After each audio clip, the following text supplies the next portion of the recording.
In this video, we'll discuss considerations that arise when evaluating whether associations that we find in studies are actually causal relationships. So, to set up our context, let's think back to our discussion of study designs, where we were interested in looking at the relationship between exposures and disease outcomes. We used relative risks and odds ratios to quantify these relationships. When these measures are greater than 1, this implies a positive association. That is, more exposure is linked to more disease. When they're less than 1, this implies a negative association or protective effect. More exposure is linked to less disease. And when the ratio is 1, there is no association. Disease risk doesn't change between exposure groups, and exposure status doesn't change between the diseased and the non-diseased. So, despite their ability to capture the strength of association between exposures and disease outcomes, relative risks and odds ratios don't give us substantial information about the causal relationship between exposure and disease. So, for example, perhaps the risk of disease truly is 2 times higher in the exposed than in the unexposed. But what if all, or most, of the exposed people also happen to be of low socioeconomic status? The increased risk of disease could be due to SES rather than the exposure.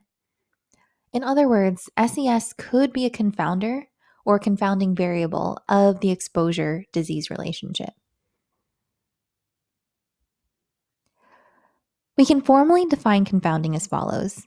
Say that we're interested in the relationship between variables x and y. A variable c is a confounder of that relationship if it causes both x and y. The intuition is that changes in the exposure that seem linked to changes in the disease outcome are actually due to the changes in the confounding variable and not the exposure variable. We can depict this graphically with the diagram here. The confounder has arrows pointing to x and y because it causes both of them. We also draw an arrow from x to y to indicate that this is the relationship that we're interested in studying, although there might not actually be a causal link. Diagrams like the one shown here are called causal diagrams, causal graphs, or graphical causal models. They're a really nice way for us to lay out our existing knowledge, beliefs, and assumptions about how the world works. When we start to analyze data from studies, we can use these diagrams to understand why we see certain associations in our data and what we can do to address the impact of confounding variables. So let's look at an example from a medical study that examined the effectiveness of 2 treatments for kidney stone removal. Treatment A was an invasive open surgical procedure, and treatment B was a minimally invasive procedure. 350 patients received each treatment, and whether or not the surgery succeeded in removing the kidney stones was recorded. The data are shown in the table here. We can view this as a cohort study and compute the relative risk of failure comparing treatment A to treatment B. And we see that the risk of failure under treatment A is 1.26 times the risk of failure under treatment B. We can call this relative risk a crude relative risk because it ignores the impact of other potentially important factors. Based on this crude relative risk, it looks like treatment A is worse. There's more failure. Before we jump to causal conclusions, however, it's important for us to use domain knowledge to account for the impact of possible confounding factors.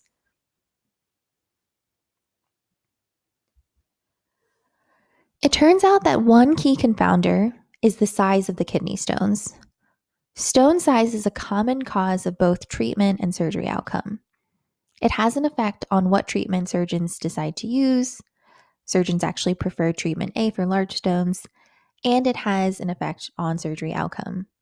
Larger stones tend to result in more failure. So in practice, when we check if a variable is confounding our initial comparison, we have to make sure of 2 things. The confounder must be associated with the exposure variable and with the outcome variable. The tables shown here let us check those associations. If we think of stone size now as our exposure variable and treatment and surgery outcome as our disease variables, we can compute relative risks or odds ratios to measure the association between stone size and each of these variables. Taking the relative risk approach, we can see that the chance of using treatment A for large stones is over 3 times the chance of using treatment A for small stones. We also see that the chance of failure for large stones is about 2.4 times that for small stones. So we've confirmed that stone size does meet the criteria for being a confounder, but what do we actually do about it? So to recap, our initial analysis ignored the confounding factor of stone size and gave a crude relative risk of 1.262, indicating that treatment A gave worse outcomes than treatment B. One way to account for this confounding is to repeat the analysis, but stratified by stone size. That is, we can look at the relationship between treatment and surgery success separately for small stones and large stones.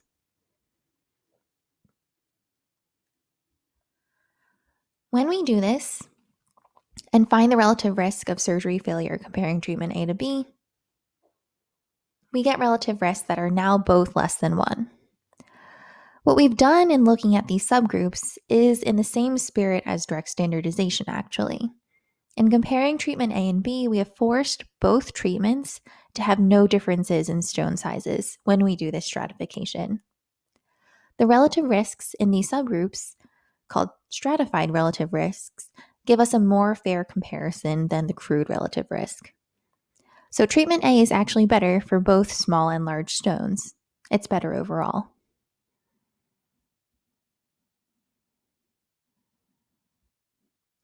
So let's highlight a key observation from the previous example.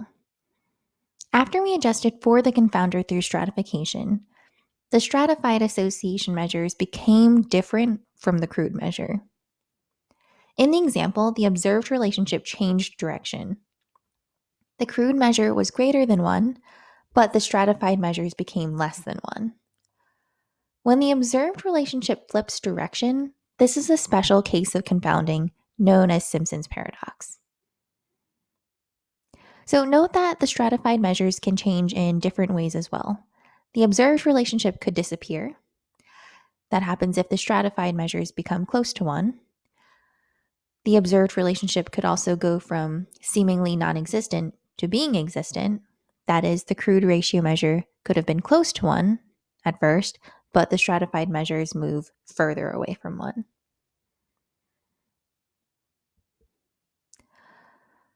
So in addition to confounding, another important topic in making causal inferences is that of mediation. When we check for confounding, we check that the confounder is associated with both the exposure and the outcome. It's important to note that these associations can arise from another situation in which confounding is actually not a concern: causal pathways. So an example of a causal pathway is shown here in this causal diagram. A wellness program is our exposure or treatment of interest, and our outcome of interest is cardiovascular health. Amounts of exercise are associated with both participation in the wellness program and cardiovascular health, but in this case, exercise is not a confounder. It's called an intermediate or a mediator variable. Here, we would not want to stratify by exercise levels in an analysis of the relationship between wellness program participation and cardiovascular health. This is because exercise is the mechanism by which the wellness program actually works. Stratifying by exercise amounts to holding exercise levels fixed, and doing this would mask any effects of the wellness program.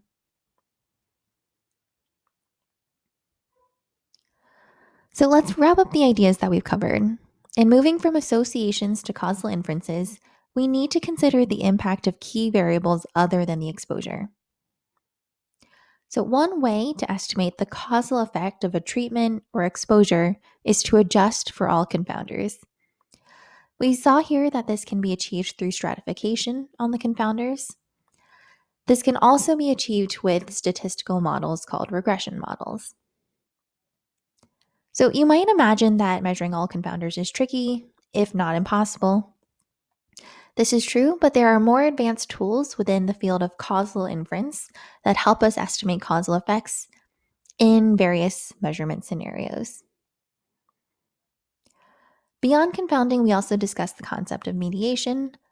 Although the signs of mediation in our data are the same signals that confounders give, we should not adjust for mediators in our analysis like we do for confounders, because doing so tends to mask the effects that we're trying to see.